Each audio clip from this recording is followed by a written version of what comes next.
Bugün sizlərə 7 oğul istərəm filmi haqqında maraqlı faktlardan birini təqdim edirik. Bildiyiniz kimi bu film Sovet dövründə ən baxılan filmlərdən biri olmuşdu. Bundan əlavə həm də kinoteatrlarda ən çox baxılan filmlərdən biri kimi sayılır. Bu filmdə Mir Paşa rolunu oynayan aktyor Elçin Məmmədov bu filmə çəkiləndən sonra həyatı dəyişir.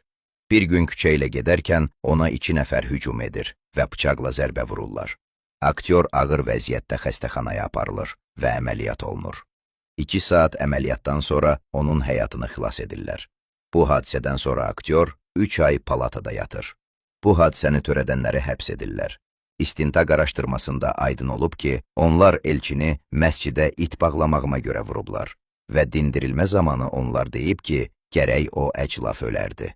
Onların məhkəməsi olur. Birinə 7 il, digərinə 10 il həbs cəzası verirlər. Elçin Məmmədov öz müsahibəsində bildirib ki, mənim həyatda ən böyük səhvim bu filmə çəkilmək oldu.